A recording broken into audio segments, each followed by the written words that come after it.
Hi everyone, I am Claire. This is Calm with Claire. I usually don't appear in my own videos. It's kind of been a top-down cooking channel up till now.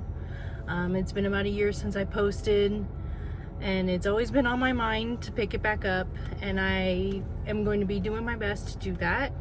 I wanted to make a little bit of an intro this time just to say that I'm going to be making it a little more real life, I guess. There will be more original audio, which might include some toddler talk, some baby crying, but that's just kind of how life is right now.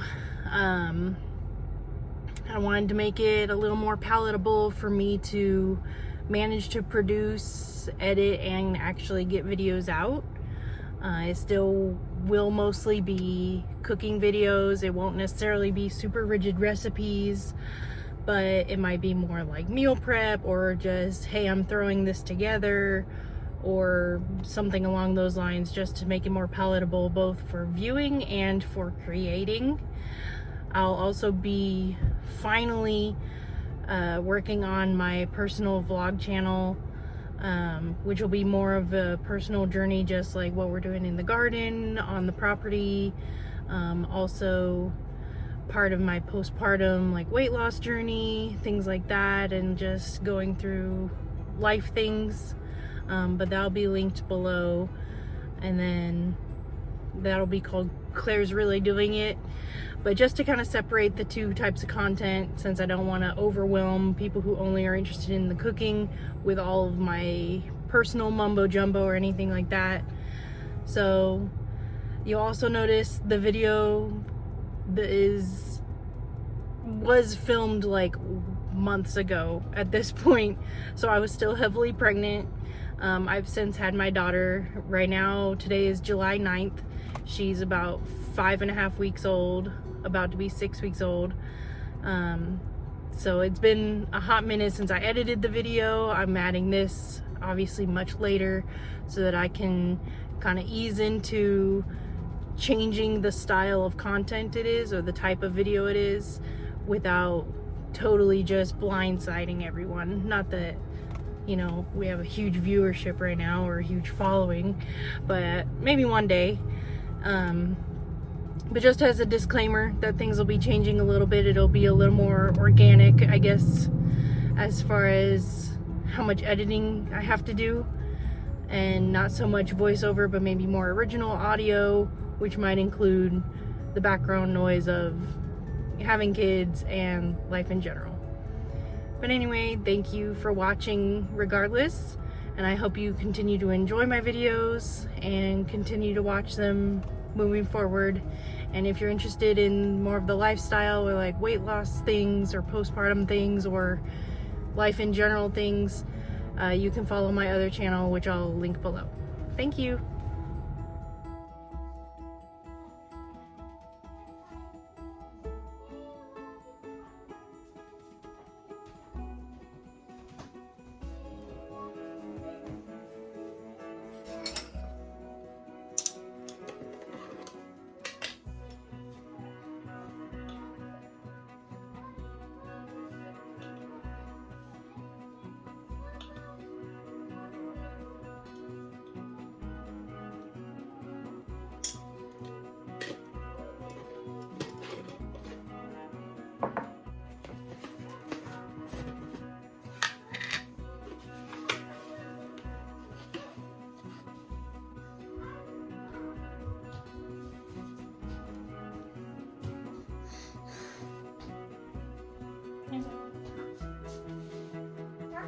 Huh?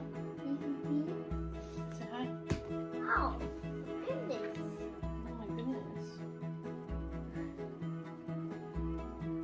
Huh?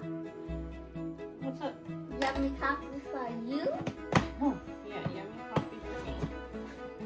Trick it. I have to mix it first, buddy.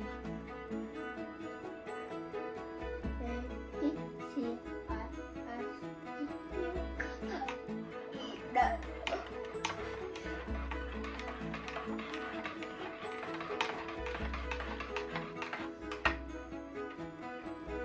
Trick it, Mommy.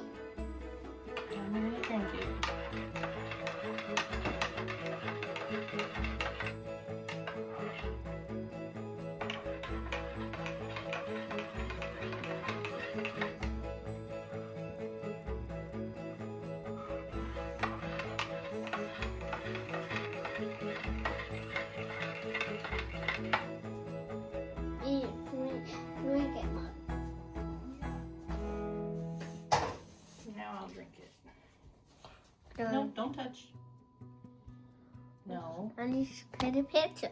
No. Catching a picture. Hey everyone, so this video is going to be more of a glimpse into what a kitchen prep day looks like for me. It's not really production yet because I would have a huge timeline in front of me broken down by every half hour of what I need to get done.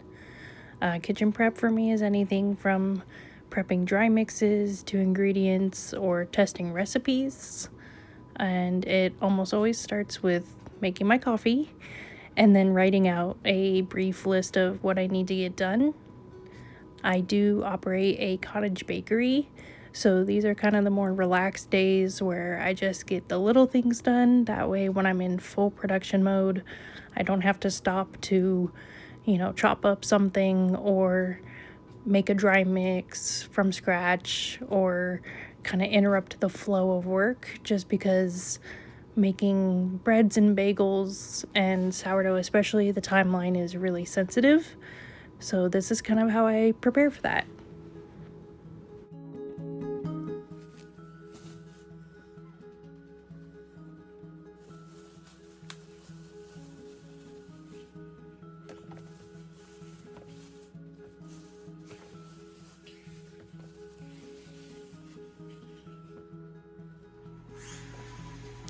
Alright, so the first thing on the to-do list was to prep my jalapenos. I make jalapeno cheddar sourdough bagels. They're super good. One of my personal favorites and one of my best sellers. I have to prep the jalapenos ahead because this would full stop throw all of my production out of whack. In order to get a cutting board out and put gloves on, which are definitely necessary, and to get the jalapenos done, especially if I currently have the dough in the mixer. I do chopped jalapenos, which are, of course, without the seeds. I put them under the broiler and I put those into the dough. And then I do rounded slices for on top of the bagels where all of the cheddar cheese is, so that they get nice and crispy and cheesy, but they still hold on to a lot of their spice. The ones inside the bagels don't end up being that spicy, but the ones that keep their seeds definitely are the spicy part of the bagel. Sometimes I'll end up doing a big batch of these and store them in the freezer in Ziploc bags that I vacuum the air out of. Otherwise, I will do them the day or two before completing an order for jalapeno cheddar bagels, but whether they're frozen or not, I do always roast the chopped ones right before doing my dough. So that would be like when my oven is preheating, I'll get those roasted off. And I try not to be wasteful, so all of the tops and the ugly bits will go into my ugly little compost bucket that I have sitting there. The jalapenos are definitely getting tossed into a Ziploc bag, so don't worry about that one.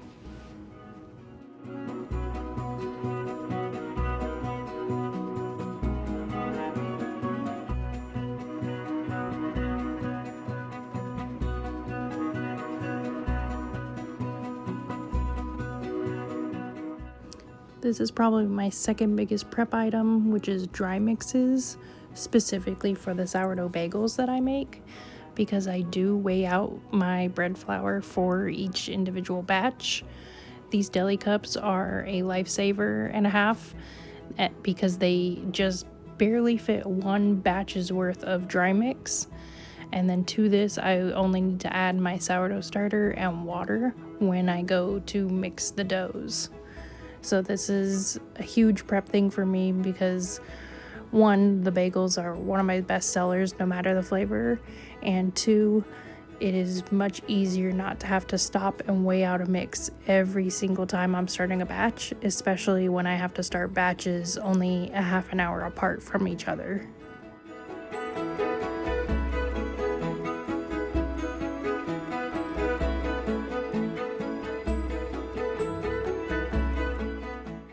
As you can see, these are super full, so I have to do the very annoying task of tapping out every possible little air pocket in order for the lids to fit onto these deli cups. But again, they are definitely a lifesaver, And this small, annoying, tedious task is definitely worth the time saved at the end of the day. So this technically falls under testing a recipe, although not business related. It was coming up on my birthday and baby shower, so I was testing the strawberry cake mix to be donuts because of course I felt compelled to cater it myself, and I wanted to do something cute design wise for donuts, and I didn't really want to do cupcakes, so I was testing it out to see if they would actually come out well in my donut pans.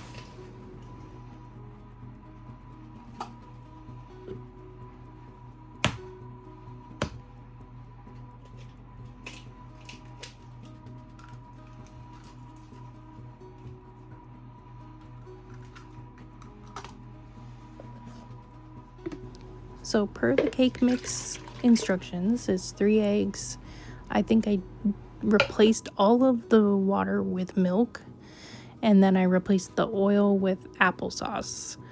And you can definitely always make cake mix the way it says on the box. I just wanted it to be softer, which is why I used milk instead of water. And then as far as the oil, I just don't want them to come out oily, so I used applesauce. And frankly, I used to do a lot of vegan baking, and I had applesauce on hand for a lot of different reasons, and I just kind of carried that through even when I stopped doing as much vegan baking. And yes, I almost always commit the cardinal sin of baking of not adding my wet into dry. I more commonly add my dry into my wet ingredients. And then you'll see here I have to mash out all the lumps with the whisk. But that's just kind of how I do things when it's just for the house, just for personal use, or just because I felt like breaking the rules and changing the recipe.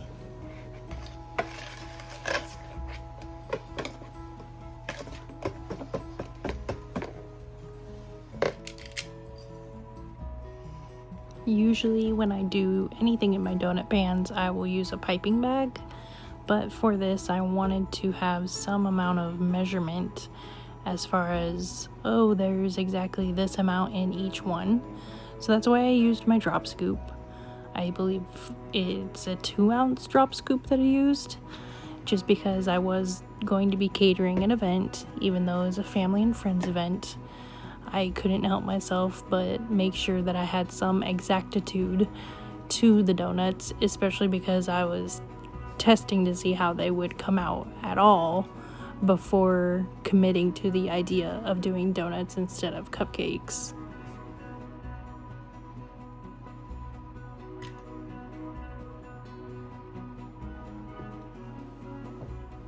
And this part is just a decision made out of laziness. I only have these 2 donut pans, so I didn't want to have to refill them. So I made a small loaf cake for us to have after dinner, and then a little heart cake for my husband to enjoy. And I always let things like this cool in the pan for really only a minute or 2, and then I flip them over on the cooling racks.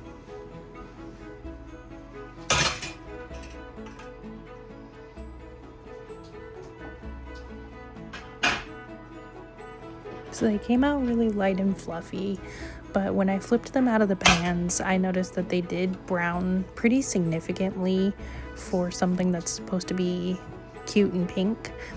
So I did end up doing cupcakes. I was kind of bummed because I wanted to make kind of a floral wreath out of them because it was a spring has sprung theme, but I was able to manage something like that with the cupcakes anyway.